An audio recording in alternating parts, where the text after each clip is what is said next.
If you look across all of the societies that existed throughout history, you'll find that there's some awkward things when it comes to the theory that a lot of our institutions that we've traditionally had in the West are somehow social constructs that started in Europe and were transferred over to North America by a Judeo Christian worldview. The fact of the matter is that two of these stand out in particular: marriage, which has existed in pretty much every society, if not in the exact practice that we have today, at least in the concept, the understanding that the man and the woman come together in a union, which is a family union for life until death. And then you have the 7 day week, which doesn't make any sense when you consider how times and seasons come about. We have roughly 28 days for a moon cycle. We have a year of 365 days for a solar cycle around the sun. But why 7 days? Doesn't make any sense. These two institutions have transcended time and culture. Only recently have we started to begun to experiment with changing these. For example, in the French Revolution, they tried a metric 10-day week for a while and found out it didn't work. Marriage, likewise, has started to come under attack as an institution. And as we explore the dating cycle today, we start with a second video, which is to ask the critical question that we all really should be able to answer, but we really don't have a good answer for as a society these days. What is a marriage? Well,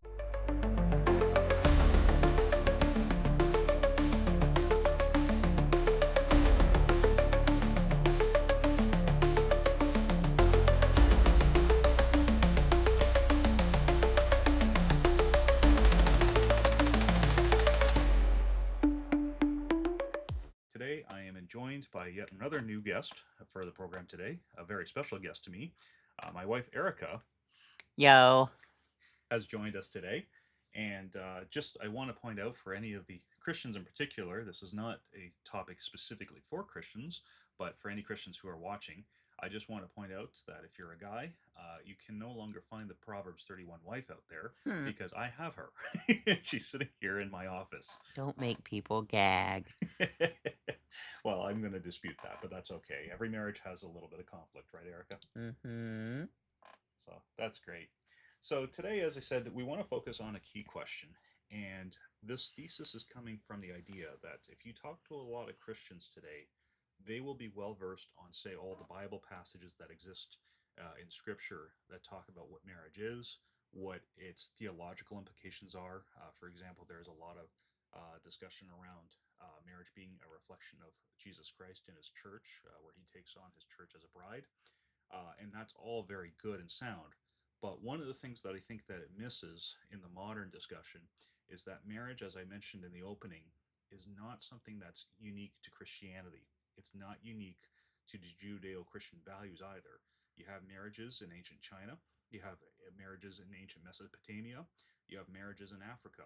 And again, there might be some different customs that exist in all the different cultures, but the basic concept of what a marriage is, it remains constant throughout all of those societies.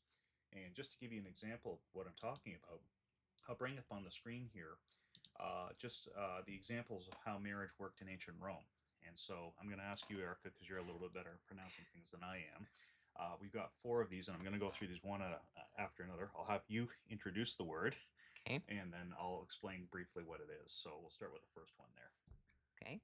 So, types of marriage in ancient Rome. First up, contubernum. Yeah, contubernum basically was treating slaves as though they were animals and basically mating them off to produce more slaves. There wasn't really any kind of ceremony involved. There was definitely nothing romantic. And in fact, what you would find with a lot of slave owners in ancient Rome is that they would shift their slaves around so that these marriages didn't last long. However, even in that situation, as frankly barbaric as that was, there was an understanding that you were basically you know bringing a man and a woman together in some kind of union. And so that's number one. Number two, Common law. common law. It's probably the easiest of the four to pronounce. Common law marriage, actually, this is where we get our idea of common law as well, in the contemporary sense. The Romans had a common law marriage as well. This case was where they basically cohabitated for 3 years together, and then there was seen as some kind of legal binding upon that marriage that existed in that case. And again, it's arguable, depending on who you talk to, about whether this would be considered a true marriage or not. But to the Romans, this was considered one of those ways in which someone could be considered to be married. And so that's that one. Number three, Coemptio in manum. coemptio and manum. So this one is, not quite where our modern concept of marriage comes in yet, but it's will be familiar to anyone who studied history. This is the case where a man who wanted to marry a woman had to basically pay a bride price to the father and basically buy his wife. And so again, as the critics have pointed out, yes, there's not a lot of say for the woman in this case.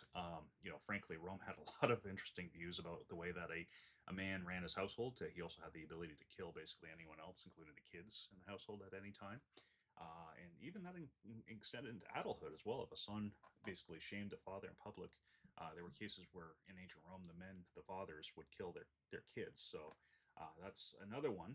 But again, this, unlike common law, was seen, and frankly, unlike the first two, this was seen as something a little bit more similar to what we would consider to be a marriage contract and a marriage binding today. And then last but certainly not least, Conferatio. conferatio. So this is where we're getting into territory of what we're familiar with today with marriage. I just want to ask Erica, because I don't Mm-hmm. mean to put you on the spot, but do you know where we get wedding rings from? No. Okay, take a wild guess though. As Ancient. part of the bride price or no? No, no, it was from ancient Rome though, and thanks for thanks for being a good sport about that. Basically, the ancient Romans, and again, it's not necessarily that they believed this; is that they basically taught this is almost like kind of a hallmark kind of thing. They taught that there was a vein that ran from the wedding finger all the way to your heart. Oh. Okay. Okay. Okay. And so, yeah, conferatio is kind of where you had a public ceremony. Both the man and the woman would exchange vows, right? Mm-hmm. In this case, to Jupiter and Juno, right? But this is getting a little closer to, again, very close to what we consider our marriage. Marriage today, and a lot of the wedding ceremony traditions we have actually come from this kind of marriage in ancient Rome. So it kind of carried through the Middle Ages to where we have it today. So, with that said, let's start the conversation this way. And Mm-hmm. again, this is just going to be a little bit of supplemental, and then we're going to break out. We're going to have you back next week, hopefully, Woo! with a few other guests as well. The ladies will come and they'll do their discussion, and then we'll have the guys later on at the end of May as well. But to start off with, if you asked an average person on the street, right? So not someone who's, you know, in any kind of religious tradition, just your average, say, 25-year-old out there today, right? What would they define marriage as? Or what would they say marriage is for? I think it depends on um kind of your socioeconomic background. A lot of it would depend because if you're more affluent, you have the luxury of saying to love and things like that.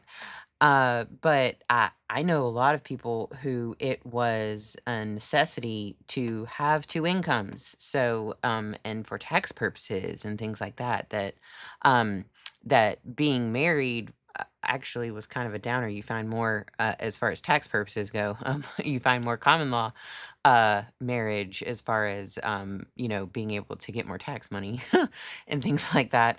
But the purpose of marriage, I mean, as far along with socioeconomic background, you also, um, I know you said not apart from Judeo-Christian, but even within the Judeo-Christian mindset, you still have way different um, perspectives as far as what marriage is for. So, if you were to kind of swing Catholicish and things like that, you find more for the children and things like that. Not always, but mostly you see big families coming out from there and things like that. So, I think it would vary widely.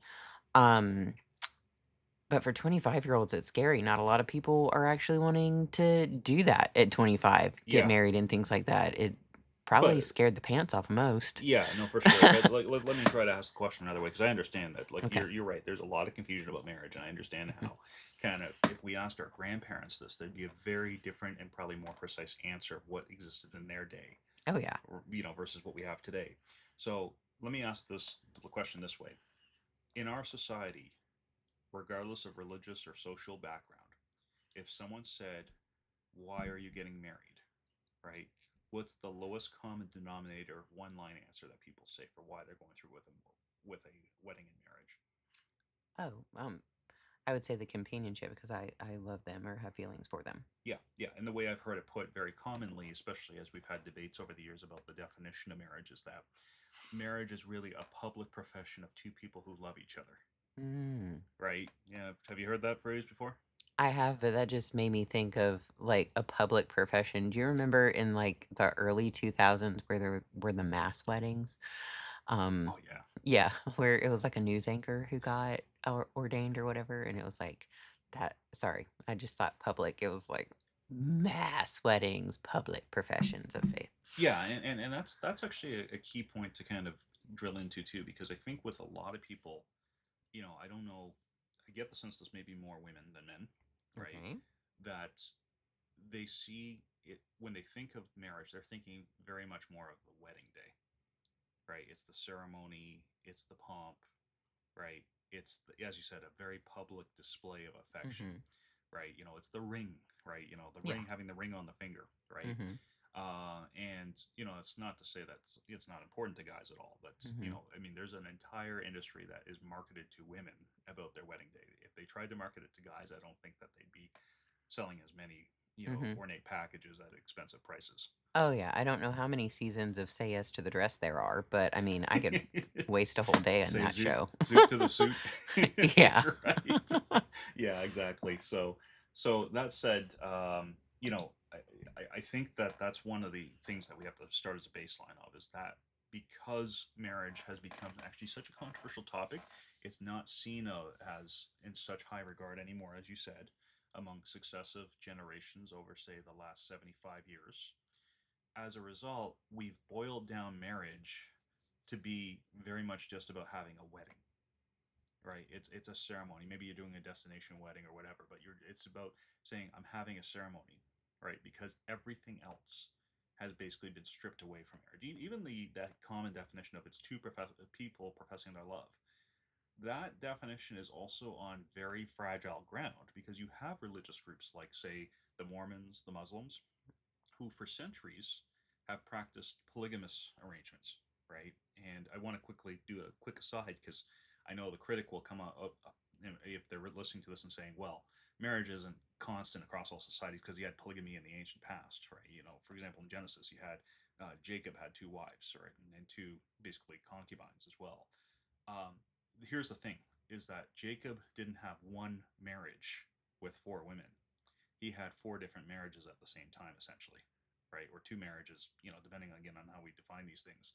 And those women weren't married to each other, right? So sister wives, for example, which Hmm. is frankly, I think, an attempt to try to normalize this kind of social behavior, Oh, right? it's more than Sister Wives now. There are tons of other shows, That's but great. that's a guilty pleasure of mine. But yes, I know it's all this season 19 is crazy, Yeah, but yeah, no, it's for falling that's apart. fair, that's fair. But I think that like that's the thing, is that like marriage itself was always a union between a man and a woman, Hmm. and if in the societies you had men or women taking on multiple spouses, it wasn't that they were all just adding to the marriage; they were adding multiple marriages at the same time, Hmm. right? So with that aside out of the way, right, we go back to this. As I said, the definition of marriage has really been challenged and chipped away at, particularly over the last few decades. And frankly, for all of the issues, and I'll ask, anyone who's listening to this the challenge is, think of how much more stable, generally speaking, that our households and society were a century ago. And I'm not saying that there was no problem whatsoever in the 1920s, but you had a lot more fathers around, right? In the home, right? You had a lot more active parenting, right? There was a lot of stuff that actually made society a lot stronger. And if you look at the last 75 years, you can go back through all the newspapers and magazines and talk shows and so on. And there were constantly people saying, slow down. This is a problem. This is gonna uproot society. And it's not like, it's not like I think a lot of scoffers said at the time. I lived through, two marriage debates really about, whether gay marriage should be legal or not in two different countries. But the common refrain was, this is if it didn't destroy society overnight. And that's the thing, is that that's not how these things happen. No, it's not overnight. It's the drip drip dripping the Grand Canyon. Yeah, Like it I mean that didn't happen overnight, but you see how big, ginormous, I mean, it is one of the wonders, yeah.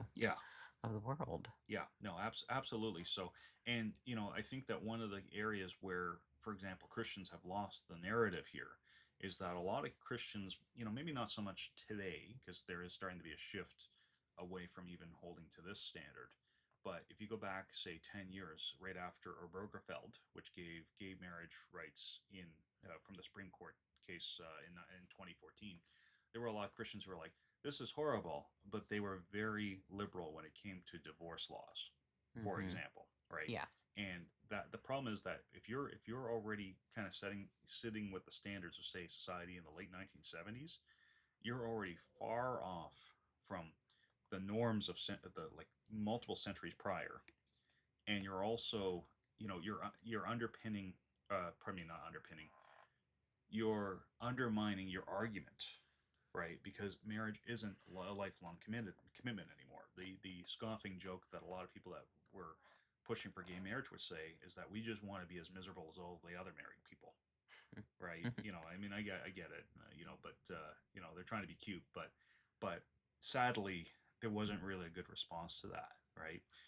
Before divorce, even then, if I go back one step further, just to show this erosion, because you're right, there's, using the Grand Canyon as an example, there's layers of this, right? Sentiment. Uh, you also had the case where earlier in the 20th century, the push was being made by second wave feminists that men and women are essentially the same, right? And you and I, we've got kids, boy and girl represented. They're not the same, right? Mm-mm. And no one taught them to be different. Mm-mm. They're just wired differently, right? Equal, but Mhm. wired differently. And I'll probably put it up on the screen here for the final broadcast, but I've always used this analogy. I know I've shared this with you, is that the way that men and women see the world is, and again, this is just an analogy. It's like men can only see in monochrome, but they can see the darks and the bright spots Mhm. of a picture, whereas women can't see the darkness tones, but they can see in full color, right? Yes. And yes, and so you need both to get a full picture of what we're capable as the human race of seeing, right? And so in the visible spectrum. And so, using that analogy, once you start going down the road of saying, well, men and women are essentially the same in every way, then you're already starting to erode at all the other stuff is coming after that, right? And there's a popular analogy I've heard used now, especially in the debate of what to do in the aftermath of COVID, as now we have this new right wing coalition, including former liberals. And the argument has been made that some of the former liberals, they don't want society to collapse.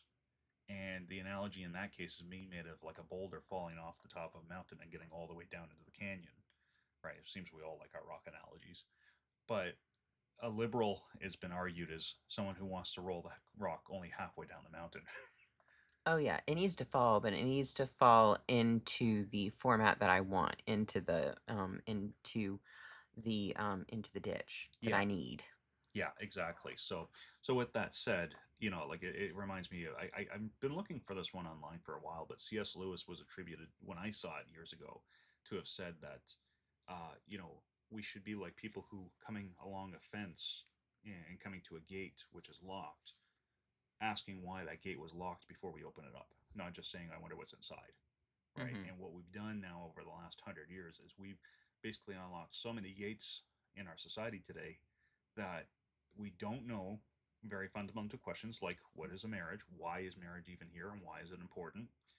And we don't know, what families are for, how to raise kids.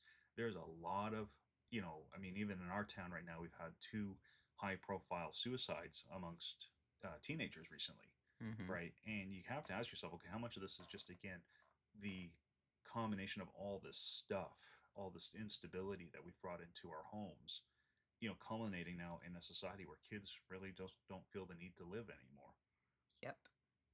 right? So yeah, that's, again, I just wanted to kind of cover some baselines here because I think that this is, this is a challenge we need to take on, right? If the response, the anti woke movement, right, a movement back to normalcy, a move to make, you know, the country, restored to its former glory, right, in the United States and the West for that matter as well, we have to take on this question of, well, what was marriage intended for, right? Obviously there's a biblical answer to that, but even, as I said, even 100 years ago, non-Christians had a very clear understanding of why we had marriage and why we had family structures and households. I think we need to get back to that, right? Not all the problems that came 100 years ago, but you can get back to the good without taking on the bad, right? With from 100 years ago, right? It just depends on how you go about it and approach it, right? But what we have today in our family structures today is clearly not working. So we have to get that boulder back up the hill, Mm-hmm. right? Speaking figuratively about that. So I guess from that standpoint, then, I'll ask you this next question. So we've covered what the average person thinks marriage is today, which is really not a whole lot, right? It's a great party, right? An excuse for a great party, I should say. Let's start now on the other side of the spectrum and say, what is marriage according to a biblical Christian worldview that, say, Christians and, Orthodox Jews would hold to? So from our perspective, since we're going, from the opposite side of the spectrum, not secular, it would be that yes, we're coming together in a union, just like all marriage is, but it is specifically being um, brought together by the Lord, to not be separated. Um, so it's not some kind of magical voodoo. It's not jumping a broom or anything like that. Um, that we are coming together as two broken people, knowing that, um, yes, leaning on each other, but also, depending on the Lord to keep us together through this crazy life, because everyone, secular, non secular, they have crazy lives. It's just who they lean on that makes the difference. And that makes a difference in marriage as well. Yeah, yeah. And so there's a practical aspect of marriage, right? Which is, as you said, it's meant to be lifelong. Hmm. The Bible does speak in our church, as you know, went through. We had Brian on here last time, and he also goes to our church, and we were talking about how we had a multi-month long series on marriage and divorce, which was fantastic. There are exceptions that are clearly called out in Scripture Yes. that Jesus and basically God regulate, right? Hmm. But at the same time, that's not the intention, right? In the way I like that Vodi Bakum, teacher that will probably be mentioned a lot on this channel, the way that he put it in one of his books, or sermons, I can't remember which, is that you don't have any parents, right, who at least like the kid that is marrying their kid, Hmm. right, go to a wedding of one of their kids saying, "I hope this ends." Yeah. Right? Like if there's goodwill at a wedding, the guests are hoping that this is gonna last. Hmm. Right? It's only because of our selfishness, right? It's only because of our sin, right? That these marriages fall apart. Now, there could be two parties at fault that cause a divorce, but there's at least one always, right? Yeah. The modern concepts introduced by Ronald Reagan in the late 1960s of no fault divorce, quote unquote, is really a ridiculous concept Hmm. when you consider that in law, everything else, right, with the exception of maybe some jurisdictions that have no fault car accidents, right, they do exist, but really what they mean is that both parties are at fault in some way, right, Oh, yeah. right. But the idea that a divorce is caused and it's just nobody's fault, right, Yeah. is really a ridiculous concept. Absolutely. There's no it can't it always takes two to tango. In this no fault divorce setting. Um because I know you just said that there are um that there are definite reasons for divorce, and there are, and those are very unfortunate that that happens, but we're in a fallen world, so they happen. But with no fault divorce, it takes two to tango. Yeah, yeah. Well, and I mean, maybe to extend your analogy, if it takes two to tango, you can have both partners saying, "We're not dancing anymore," in which case they're both at fault. Yep. Or you can have one of them walk out, right? Mm-hmm. And then obviously there's no tango anymore. But Mm-hmm. that one person who walked out is the one who's at fault there, right? Yes. And so you can, I said like from a biblical perspective, you do have abandonment, Mm-hmm. right, by someone who's, even in the act giving a strong hint that they wouldn't be a Christian, Mm-hmm. right? But then you also have obviously adultery as well, right? Mm-hmm. And so, yeah, I mean, that's that's where we have to start as far as understanding the legal challenges to marriage Mm-hmm. right now is that the court systems across all the jurisdictions in the West, pretty much, I don't know of any of them that actually bring any kind of level of scrutiny to a divorce, right? No one's sitting there and going, well, who's to blame for you guys getting here, right? No. Yeah, and we'll get into this in future weeks, but there's even a biblical counselor that has written some books that I'll get to in future discussions. Fantastic guy, but he's even argued that there's a lot of counselors inside and especially inside the church and also outside who all but just basically beg for ruining the marriage, right? When it hits the rocks, right? Mm-hmm. So I mean, marriage is not always easy, right? Marriage is not always, a cup of tea, right? Yeah. I think, what is it called? Irreconcilable differences. Yes, that's the Yeah. kind of catch-all, no fault divorce Mm-hmm. excuse that is Yeah. used, right? But I do believe that, especially over the last three generations, there's been a lot of good marriages that have been allowed to not fail, but have actually, I'll say, there's a lot of good marriages that have been destroyed from within and also from without, right? Where you have people, as one person put it to me once, is that there are people out there, even sadly, even in the church, tragically in the church, who are basically adding gasoline to the fire, Mm-hmm. right? And that's not right at all. So we have that idea now. Let's we talked about what the average person thinks of marriage today, right? It's Mm-hmm. basically two people professing their love for each other, which can go away at any given time, right? As Tina Turner said, "What's love got to do with it?" It's got to do. It's got to do, yes. Yeah. It's got to do. Yeah, good. That's good. And then you've got obviously Christians who, at least in the U.S. and a lot of other Western countries, are kind of the last, in theory, the last breach, right, to fall, right, as far as saying no, marriage actually does mean something meaningful, right? It's meant to be lifelong. It's meant to be a relationship between a man and his wife, and there are actually unique roles in the marriage as well. But Mm-hmm. let's go, and this is the hard part, but this is the one I really want to kind of focus on with this discussion too. Let's go to the in between, which is from past generations, say, right? Because this is, again, I don't think this is something you need to be a Christian to understand, right? Our grandparents and our great grandparents had a concept of marriage that was a lot more rich and meaningful than, frankly, either the modern day secular society or even the modern day church in a lot of cases, too, Okay. right? How would they say back in the 1920s, again, just to use a 100-year benchmark, how would people in the 1920s in the West understand marriage? I don't know. Maybe just because they called each other doll. Fair enough. Yeah. But really, I think there was that expectation as well. We still had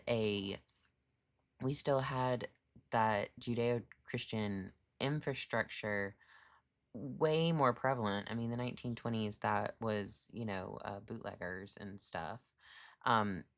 So not just not just in marriage, but even, what you drink, um, there was an expectation there that so and so's getting divorced. Yeah. What?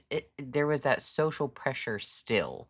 It wasn't that, oh my goodness, girl, he did what? You come over to my house and we're going to set this right. You never have to see him again. That's what you get now. It's completely changed to where it's, just like a tissue. You can just throw it away Mm. at the drop of a hat. I mean, even back in the 1920s, they didn't have disposable tissues. They had Yeah. they had Oh, kerchiefs. that's a good analogy then, I guess. But I mean, it was I think we've just seen, I mean, as you've said in previous podcasts, the breakdown of society. That it's just, this is just a continuation of the breakdown of society. And yeah, I mean, you chose who you were gonna choose, and that was it, buddy. Yeah. No matter how they wrinkled or freckled or whatever, or No takes backsies. yeah, no take backsies. Yeah. So Yeah. Well, and again, like, you bring up a really good and powerful point, which is that, there's a local radio station here that says it doesn't matter so much who's in the White House as much as it matters who's running your house. okay. Right.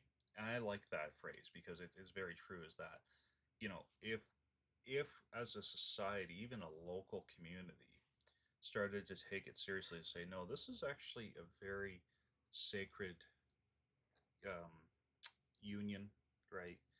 Sort of like the way we talk about it in romantic ways, but they actually meant it back then, right? Yes. If they didn't fully understand it, at least they kind of had some kind of meaning to it. It's a sacred union to get married, right? It's a sacred institution, and if for nothing else, I mean, they may have been more, pragmatic in the 1920s, right? And what I mean by that, the definition is, if it's the best thing that works, go with it, right? Hmm. Which was very early 20th century in their attitude. Yeah. But that's still a far cry away up that hill from where we find ourselves today, True. right? I'm not saying that that's where we like that. That's the middle of the hill still, Hmm. right? But um, they would have at least said, like you pointed out, well, you got to stay together for the kids. You Yes. don't hear that anymore. You may have heard that in the 1950s and 60s, and Hmm. like the immediate aftermath after World War II, Yeah. but you don't hear that anymore.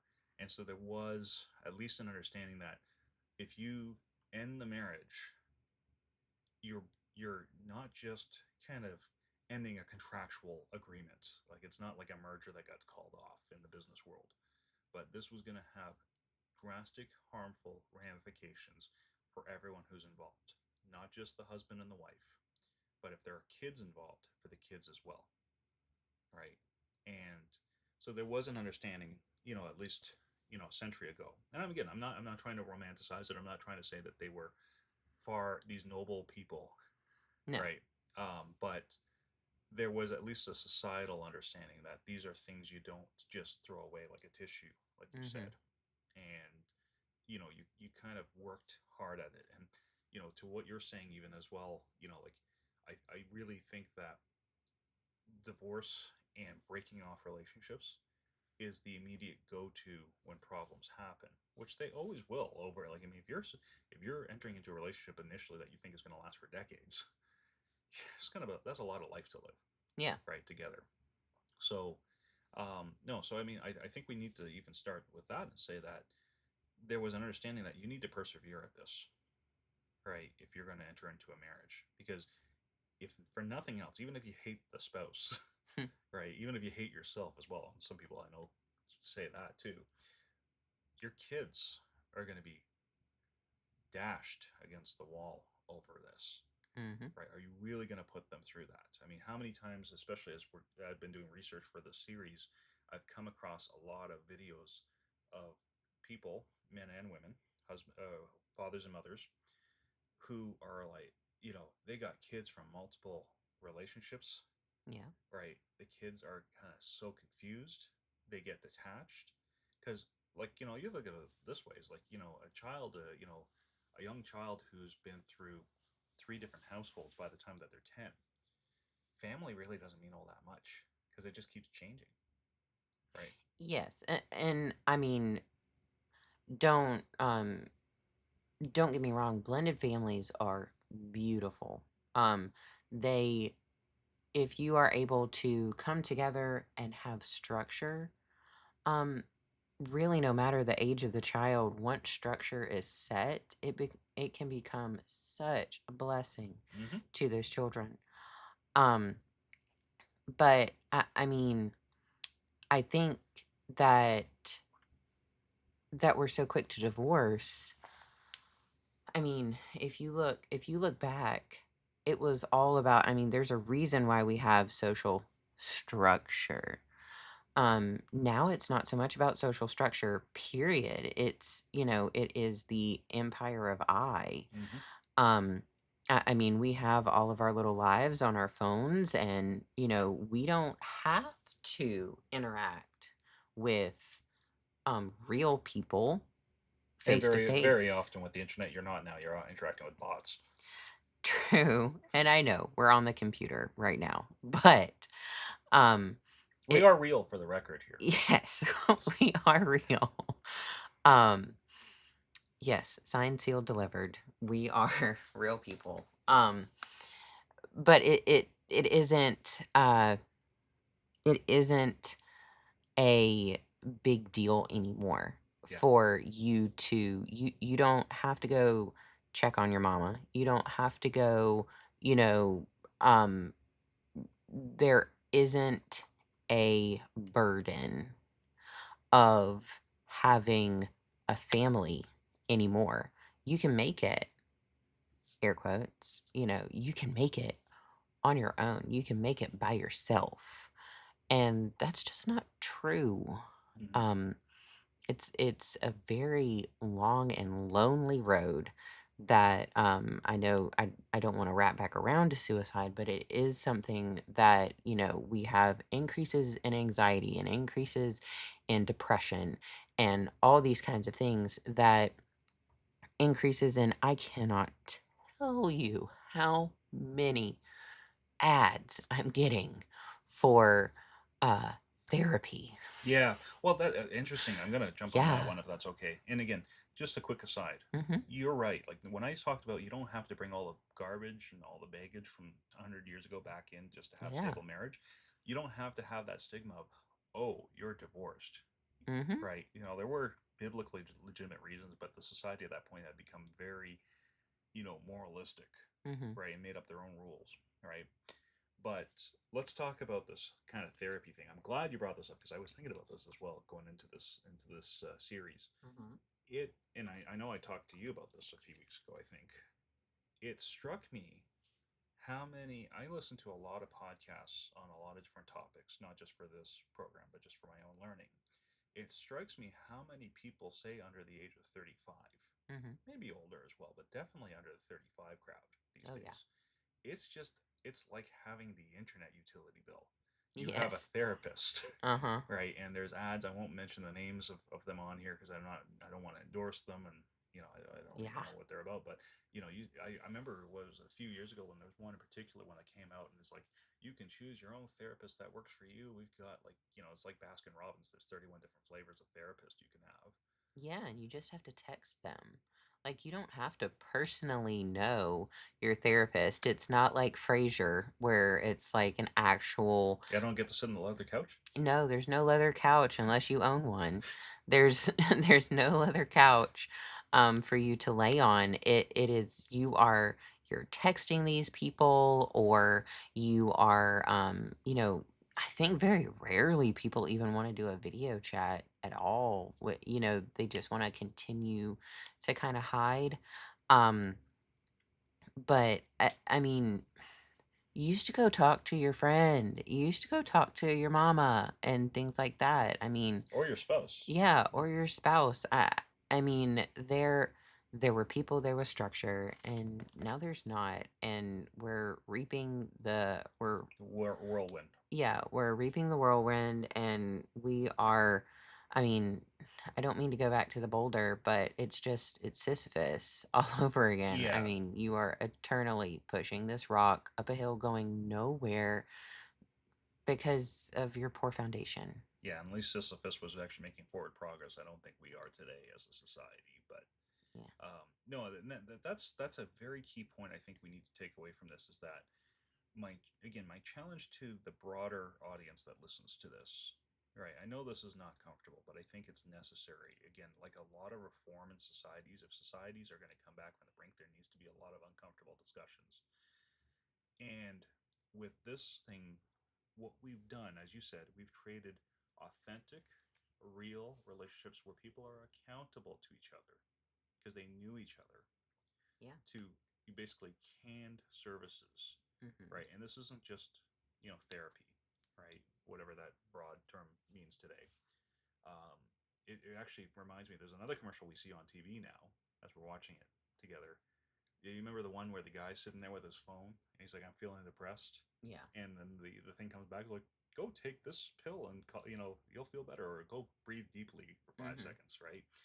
And the ad actually is from a therapy company. Is like, AI doesn't do such a great job, right, on therapy. And my challenge to that is with some of these online services now, like you Yeah. said, where you're not even seeing the person. Hmm. How do you know you're not like maybe not now, but in 3 4 years, how do you know you're not working with an AI, Yeah. right? Because they like trust me, as one who works on this stuff, databases can be sophisticated enough to pick up on cues, on tones, on words used, right? Hmm. It'll be able to be sufficient. If all you need is just for someone to tell you you're really a good person after all, Hmm. and, like just put a smile on your face or whatever they do, right? Hmm. Obviously I don't subscribe to these services, but if you're just looking for support and affirmation, Hmm. right? I can write you a program to do that today. And with Yeah. text to speech, I can make it sound really authentic. I can give you Morgan Freeman's voice to do it if you really want, right? I Yeah. may have some copyright issues, but yeah. So and this is the ultimate thing when we're talking about this, because I want to kind of bring this back to the marriage discussion as well. Marriage and family is we have traded the ways that society has functioned for centuries across all different cultures. Again, different flavors, right? I'll grant. But the baseline has remained the same across all these different cultures through all these centuries. And in our new technocratic era that has existed for probably the last 225 to 50 years, depending on like with different experiments, Hmm. we have pushed into we're going to get rid of the old and we're going to make a better man, a better society, a better everything. And I guess my question is, how's that working for you? Right, the figurative you, Oh. not you, yeah, not you, Erica, but Oh. right. But how's that working for us? Maybe is what I should say. Oh. It's not. Yeah. I mean, even if you look at uh, because what's the saying? Art imitates life. Mm-hmm. Um, how all of the um like if you look at sci-fi or you look at I remember specifically it's been forever and a day since I've seen it, but Repo the Genetic Opera, it's about a dystopian future, um and it's very everything that we're seeing now. I don't want to sound like a broken record, like a whole lot of, like a whole lot of Judeo-Christian people who are like, the arts are dark. I- It's trending that way. Mm-hmm. It's trending that way, especially when they start looking into the future about what our future is going to look like and things like that. It's going to look very 90s grunge and things like Yay. that. It's coming back. Yay. Um, we have that's one of the struggles in our marriages, our differing, views on, Decades of birth. well, not decades of birth, but also it's not that dramatic for anyone who's wondering, but also the cultural, cultural appreciation we have for different decades, styles Yes. and things, right? Hmm.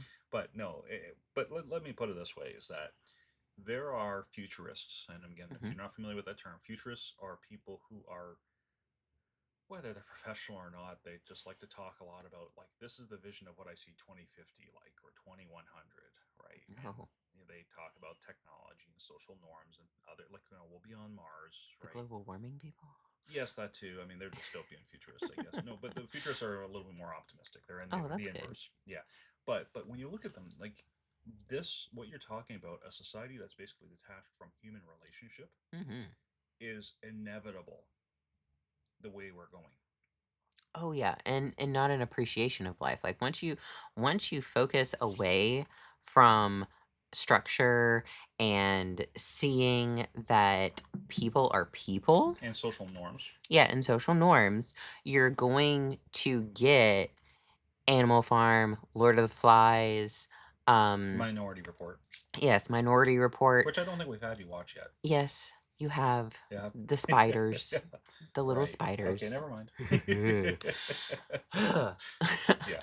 um, but it when you step away from thinking that people are people, then I mean, not just your own life, but life is no longer precious. And we're seeing that in society with the, with the fight for abortion and even, even with divorce and things like that, that you are no longer seeing each other as worth it. Yeah. That yes, we're all equal from Animal Farm.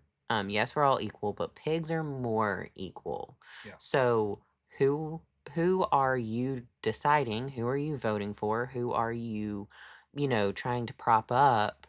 Um, you know, those those people are not going to think that you are equal to them. Yeah. No, I mean, like, and again, this is an important discussion because putting aside our current politicians, Hmm. right? Because these are contemporary, these are people making decisions now that are affecting us now. Yeah. I don't think, if we're all honest with ourselves, if we look back at the politicians who were around, say between 1975 and 2015, right? So before the current era, how many of those people do you look back at and say they actually cared about us? Mm. Right. I mean, like, because we always evaluate them from like, oh, they did this thing, they fought this war, they instituted this policy or this legislation. Hmm. But I think they're like one of the themes that has really emerged in the last decade is that we now know, Hmm. right? They're not looking out for our best interest, Mm-mm. right? And the system is not looking out for our best interests, right? Family court. I don't know if you know this, Erica. We saw a clip when Brian was here last time. Family courts really only emerged in the 80s. Hmm. They're not really that old, Mm-mm. right? And as a consequence, you know, life was a lot different, before they came along. And what they basically are, they're meat grinders for marriages, Hmm. right? We talked about here in Texas that And you that say they get paid they get paid. Yeah, for basically, there's alimony? a federal program basically pays the states. It's like a 50-50 Yeah. draw, where they get paid the more that they force, support payments. Yeah. They get, I think it may be dollar for dollar back Mhm. from the federal government, which means it's coming from us, the taxpayers, anyway, either Yeah. through tax or through inflation, Mhm. right? So it's a horrendous program, but again, it means that the family courts are basically meat grinders, right? Because the law here in Texas is telling the judges you have to maximize these payments for this reason, Yeah. right? It's even worse than just saying the program exists. Texas actively went and said, and I think this was back a few decades ago, but Texas actively said we want to get as much money as possible, right? So when you're driving, if I can be a little poetic here, when you're driving on the beautiful roads here of Texas, you're driving over the lives of many, many broken families, Yeah. right? I'm not meaning to be overly dramatic, but I think that's a fair statement to make there as far as Mhm. what we're allowing to happen. That's not a just society, No. right? So, yeah, so we're almost at time here, Okay. right? But I really like the way that we've gone in this discussion as well. But I think what we've covered, just as a recap again, is that we know the current situation isn't working. We really can't even defend what we're doing because we can't really define what we're doing. Is that fair? Yeah. Yeah. And, again, I've heard a chorus of online podcasts, influencers, whatever, rightfully saying we need social norms, right? We Yeah. need to have structure in society. Now, again, they had that 100 years ago and it collapsed for a reason. So Yeah. where I want to go with the last question with this here is that um, we can have social norms, right? For example, we could pass a law tomorrow in all 50 states, right? And say, and they could pass laws in the Commonwealth countries saying we're getting rid of no fault divorce, right? There's always going to have to be someone at fault, and it has to be proven in a court of law, right? But that's not actually going to solve the problem, right? Why, or where should we go from here to have something more meaningful as a society?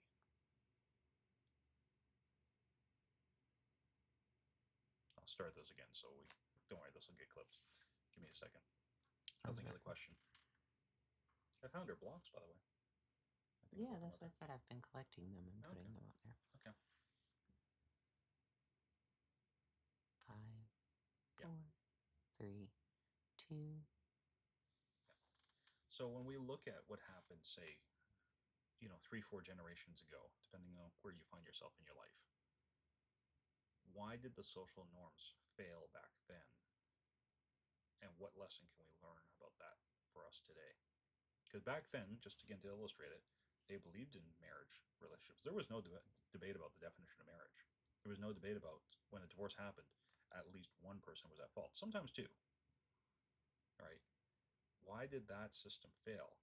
And I guess what I'm getting at is, why is it not sufficient to say we're just going to pass laws and make social expectations like Tim Pool says? Again, as much as I'm watching Tim Pool mature as a person and his thinking, and a shout out to him for this, but I don't think where he's currently at is sufficient to save our society. Why did it fail back then? What lesson can we learn from that part of history? Well, I mean, we're Israelites. It's very cyclical. And what do you mean by that? When you say we're Israelites, what do you mean? So biblically, when you look back, it's like the Lord did all these miracles for them and things like that. He brought them out of Egypt, he sustained them. It was their own fault that that they spent 40 years in the desert. Um, but we always fall. We always fall because we're broken. We are You're there. telling me we're not basically good people? No, we're not basically good people. There is You're no telling me you have evidence personally that I'm not a basically good person? personally, very personally. No one is righteous, not one. Yeah. I mean, we're going to keep sliding no matter how much Sisyphus got the rock up the mountain. His honey slides right back down, and there is no way on this side of heaven for us to get back to the good stuff, because the good stuff isn't here. I mean, the Lord in his common grace has given us good things, but I mean, we can try and make law after law after law after law, and it's not going to work. There's a new safety label put on things every single day. Yeah. Yeah. We're red 4 now, I think, right? No, red 40 Red 40. Okay. Yeah, I was off by and yellow 5. yellow 5. Okay. No, fair enough. But with that said, because again, I agree with you, right? If you're looking for a perfect society, and this is, I'm glad you brought that up, because 100 years ago, the original progressives, Hmm. right, not the progressives we have today, although they are descendants politically of the progressives back then. This is the era of Theodore Roosevelt and Woodrow Wilson, Hmm. right? These progressives believed that they could actually institute a better society, that they could perfect humanity, and Hmm. that's where you got institutions like the YMCA, for example. Hmm. uh, Everyone thinks it's very inert, but this was the idea that you don't need a family to help you. Like, Hmm. let's just bring this home, right? You Hmm. don't need a family to help you. You've got a place downtown you can go where you can Hmm. have community. And this is why I actually cringe every time that some organization says we're really a family. Like, your workplace isn't your family, Mm-mm. right? Your workplace is where you go to work to get paid, Yeah. right? And so all of these institutions, all of these policies and programs were coming out in the first, let's say, 4 decades of the 20th century. Hmm. And it failed because people moved away, as you said, as we're prone to do as a society, and look Mm-hmm. at every part of history, every society, we're all, as you said, we're all slowly declining at any given point. Yep. Yeah. Now, that's not to say there aren't bumps in the road up, right? Yeah. There can be a little bit of a recovery here and there. Mm-hmm. But I want to actually say, just to kind of respond to this too, is that ultimately, you know, you're going to have a God of some kind in your life, Mm-hmm. right? And if you want good results, you have to choose the good God, who I would argue, right, as Mm-hmm. I know you would, is the God of the Bible. And Mm-hmm. that should be pretty evident if you actually seriously look at history, look at the text of Scripture itself, and look at the results of it. Mm-hmm. But, to quote a well known Christian theologian, John Calvin, obedience brings blessing, right?